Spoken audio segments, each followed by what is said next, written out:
I love you, Wednesday. Like I'm Stephen Curry, I'ma go and shoot the trade. Beef a low boy, never worry. Frosted flakes, I'm feeling great. They can shock me anyway. Run watch me, can't just. Yo, what is up everybody? Today I'll be showing you guys how to make an insane montage on iPhone. For this tutorial, I'll be using two apps, and those two apps are VN and VideoStar. VN is completely free, and you do have to pay a little bit for VideoStar. In VN, that's where we're going to be doing our timer mapping, our pan crop, and all of that stuff, and then VideoStar is going to be mainly effects and color correction and stuff like that. I also just uploaded another tutorial on how to edit trick shots on After Effects. It covers pan crop and timer map. Yeah, once again, that's on my second channel. I will link it down in the description if you guys want to check that out. So yeah, the first thing that we're going to do is we're going to open up VN. First thing that you're going to want to do is you're just going to want to add in your clip. That's super easy. You just go to the plus and you can just add in your clip just like that. And now you're going to want to add in your song. And basically, I have this beat right here. That's where I want like that first, that beat right there. So now it is like syncing and getting your clip like synced up with the music. Now you can do this, you can do like trial and error, or there is an exact way that you can do this. So basically, if you go to like middle of the screen and go all the way to the left, it'll show you the time where I'm at right now. So on this shot right here, it is at 7:47, so 7.47. And then if I go to like this time right here, which is that beat, it is 7.16. All you would have to do is just subtract that, and it'll give you like the exact time to like take off of the clip. So I would have to like take off 31 frames, and then it will be like perfectly trimmed. So we go to trim, and we're gonna go to 928, and it should be perfectly synced. It's fine if it's like one frame off, because it really won't make a big difference. But anyways, this is what it'll look like. It'll be perfectly synced. So you could do that, or you could just like guess and check and stuff like that. Yeah, if you want exact, that's what I do. And now for the timer mapping. So what I'm gonna do is I'm actually just gonna go like as soon as I pull out the shotgun. Maybe like right here should be good. Like right there, and I'm gonna split it. So I'm actually not gonna split it on the shot at all. What I kind of want it to happen is I kind of want that beat to be in the middle of where I'm splitting it. So I'm gonna split it again right there. So this is somewhere in the middle. And yeah, so we just have this segment right here. And now for this, we're gonna go to speed, and it brings us to this graph right here. What I'm gonna do is I'm gonna bring this down to about 0.5, 0.6-ish, and I'm gonna bring this up to maybe around 2 speed, and then 3 speed, and then back down to like 5 speed-ish. And then we just wanna level that out. This is what it'll look like at first. So that's kind of an idea of what's going to happen.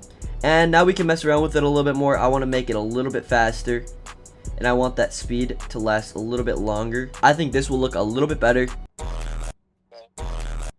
Yep, it does, except I still want a little bit faster in my opinion. I kind of like the way that this looks.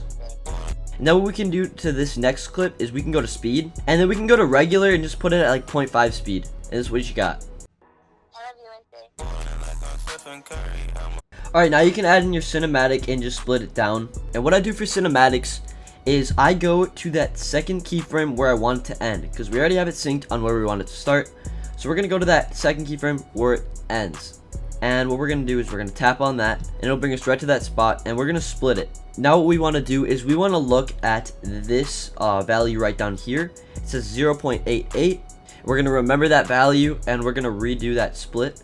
So we can just have it like that. So it's like the whole cinematic. And then we want to go to speed, get rid of these 2 keyframes, and now we want to timer map it so it's 0.88 seconds long. So I'm going to drag these 2 up, and that's 0.88 right there. And as you see, it will be right in between these 2 keyframes perfectly. So this is what we got so far.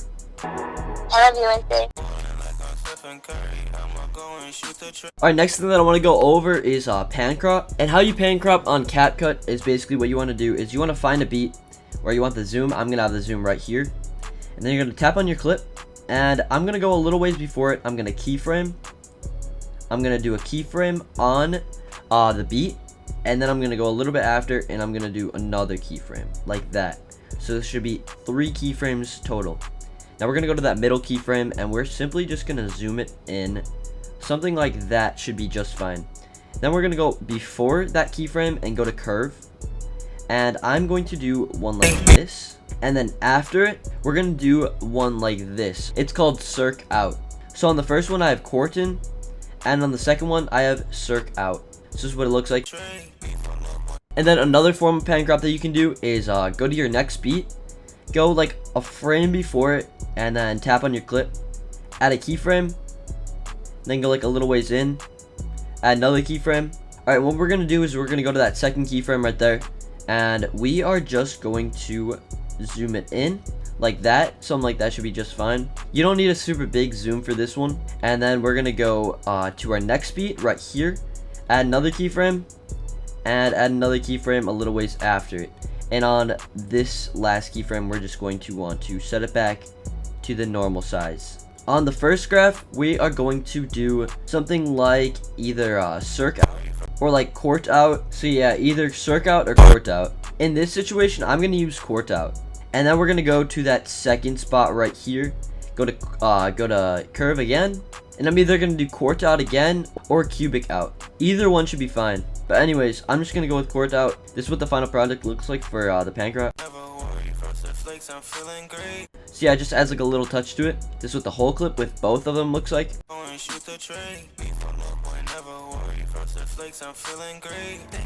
So that's gonna cover VN.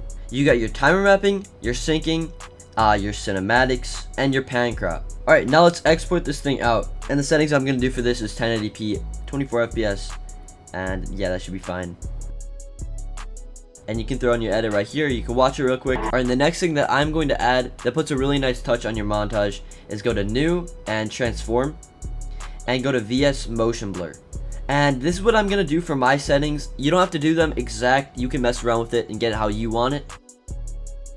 Personally, I have not done that much experimenting around with motion blur yet. So yeah, this is what I'm gonna do right now, and press create on it. So yeah, you could use my settings, or you could mess around and find your own, because at the end of the day, it's really what's gonna match your edit the best.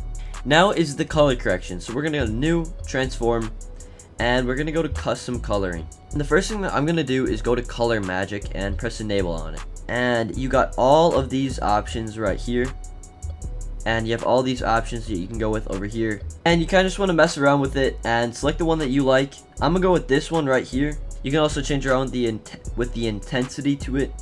I'm gonna do like 90. Then you can go back to like color. You can maybe make it a little bit more vibrant, and you can change the saturation and stuff like that. I'm not gonna do a lot with that. And you can also change the brightness and exposure. Once again, I'm not gonna mess around with that a bunch either. Then if you want to, you can go to bloom, and you could add a little glow to it. If you move the threshold down, it'll make it so there's like more glow in more spots. And if you move the radius up, that means that there will be like a larger amount of glow.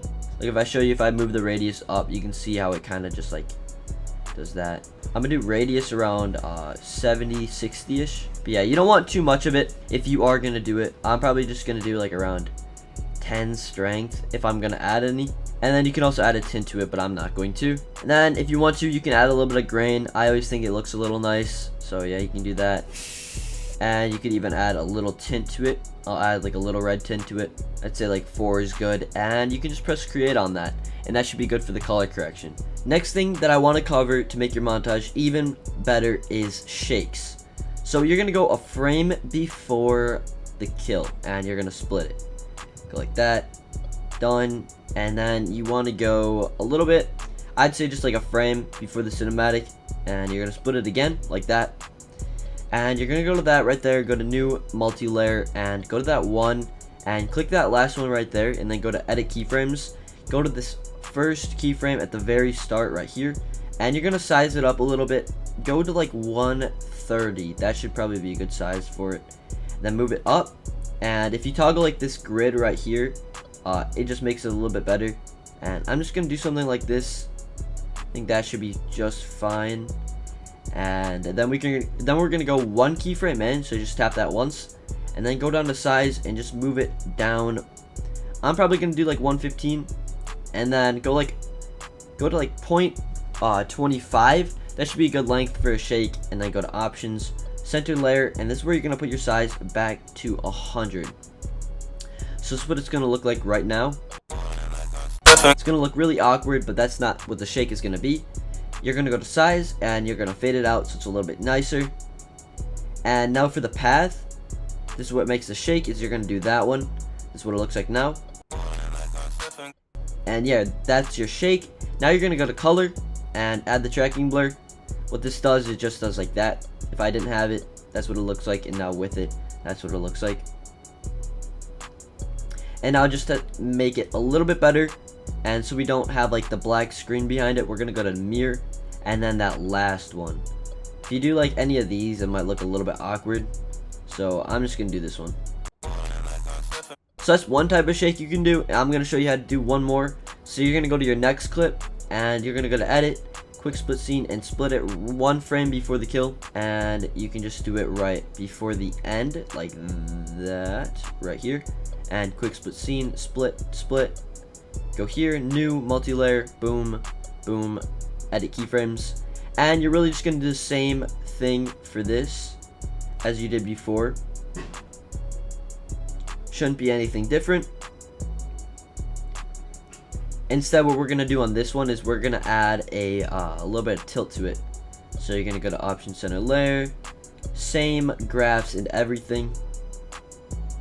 And now at the start, what you're gonna do is you're gonna press that like once to the left or once to the right. Go a few keyframes in, and you could do something like 4 keyframes, and then put it to the other side, and then a few more keyframes, and put it to the middle.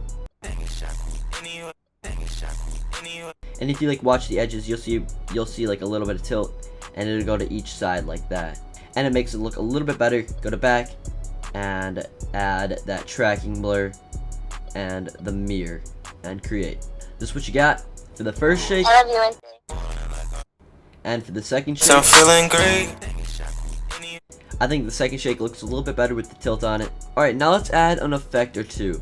So we're gonna go to this one right here, go to new, multi-layer, boom, and select that last one, because if you do like any of these, it'll just be like what you had before you added them. So go to that last one, that'll have the shake on it and stuff. One of my favorite effects to do on this app is called Silent Era. Looks pretty cool. So you're gonna add that onto this layer right here, go to 2, and you're gonna do that same layer, except you're gonna go to edit keyframes, put the opacity to 0, go to the end, probably around 30 or 1 right there, then put it to 100, and you're just going to fade it in with that graph right there. Yeah, it just looks pretty cool. Alright, another effect that I do like is called Solarize, and this is what it kind of looks like. It looks pretty cool. And what I'm going to do is I'm actually going to go to edit keyframes, I'm going to go to the start, and I'm going to press that button right there. I'm going to set the color at like 0, and then I'm going to move forward a little bit, 20, and I'm going to just move it all the way to 100. So it'll have like this effect on it, like that. And then I'm going to go to 2, go to that one, edit keyframes, and I'm going to do the same fade in for it. So go to like 30 or 1, boom, and same graph. And yeah, it just looks pretty cool, and then press create on it. This is what it looks like.